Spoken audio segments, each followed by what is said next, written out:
অনেকদিন পর আমরা সবাই মিলে চলে যাচ্ছি আমার বড় বোনের বাসায়। মানে আমি, আমার মেজো বোন, আমার ছোট বোন, আমার ভাই এবং আমাদের বাচ্চা কাচ্চারা সহ সবাই মিলে চলে যাচ্ছে আমার বড় বোনের বাসায়। তো হ্যালো এভরিওয়ান, আসসালামু আলাইকুম। সবাই কেমন আছেন? আশা করি সবাই অনেক অনেক ভালো আছেন। আমিও আলহামদুলিল্লাহ ভালো আছি। তো ঈদের পরে বাপের বাড়িতে সব বোনেরা আসলাম, একসাথে হলাম। তো আমার বড় বোনে আমাদের সাথে 2-3 দিন থেকে চলে গেছে।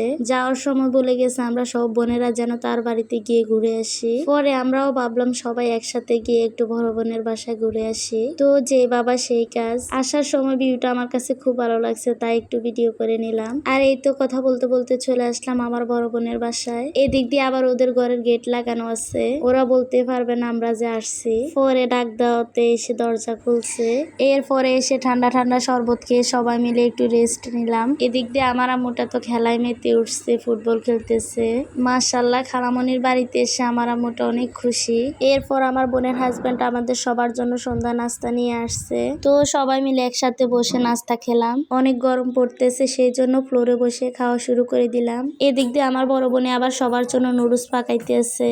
পরে আমি এসে একটু ভিডিও করে নিলাম। এদিক দিয়ে বাচ্চাদের জন্য একটু ঠিক মতো ভয়েসও দিতে পারতেছি না, ওরা অনেক বেশি দুষ্টামি করতেছে। এরপরে সন্ধ্যা নাস্তা খেয়ে সবাই মিলে একটু গল্প গুজব করলাম একসাথে বসে। পরে আমার বড় বোনে আবার এখানে সবার জন্য রাতের খাবার রেডি করে নিচ্ছে। আমার বড় বোনের হাতের রান্না কিন্তু মাশাআল্লাহ অনেক মজা। তো আমার বড় বোনে আমাদের জন্য গরুর মাংস, মুরগির মাংস, মাছ ভাজি, ডাল এগুলো আয়োজন করছে।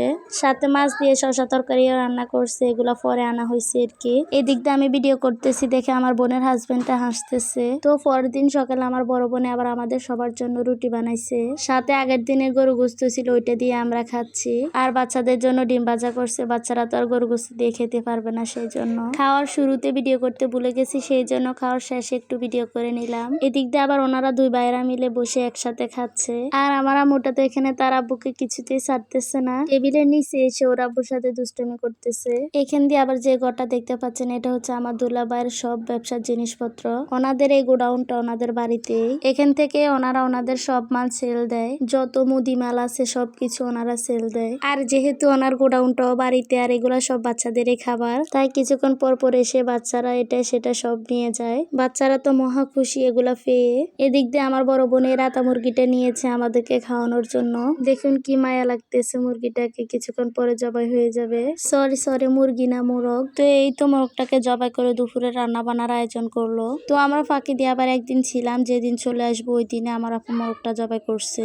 সবকিছুর ভিডিও আর করা হয়নি, যেতটুকু পারছি অতটুকু করছি। তো ওই দিন দুপুরে খাওয়া দাওয়া শেষ করে একটু রেস্ট নিয়ে বিকেলে বাড়িতে চলে আসলাম। আমার বোনের বাড়িতে আবার দুইভাবে যাওয়া যায়, ট্রেনের রাস্তা দিয়েও যাওয়া যায়, আবার গাড়ির রাস্তা দিয়েও যাওয়া যায়। ট্রেনের রাস্তা গেলে হেঁটে যেতে হয়, আর গাড়ির রাস্তা তো গাড়ি দিয়ে যাওয়া যায়। তো আমরা যাওয়ার সময় গাড়ি দিয়ে গেছি, আর আসার সময় ট্রেনের রাস্তা দিয়ে আসছি। বিশেষ করে এই দৃশ্যটা দেখার জন্য ট্রেনের রাস্তায় আসা। মাশাআল্লাহ, দেখুন কত সুন্দর ভিউ। আজকের এই ভিউটা দেখে আমি সত্যি অবাক হয়েছি, আর স্কুল জীবনের কত স্মৃতি মনে পড়ে গেল। আর এই যে স্কুলটা দেখতে পাচ্ছেন, এটা হচ্ছে আমাদের হাই স্কুল। এই স্কুলটাতে আমরা পড়াশোনা করে বড় হয়েছি, যদিও তখন টিনের ঘর ছিল, এখন বিল্ডিং হয়েছে। তো আজকের ভিডিওটা এই পর্যন্তই। সবাই ভালো থাকবেন, আল্লাহ হাফেজ।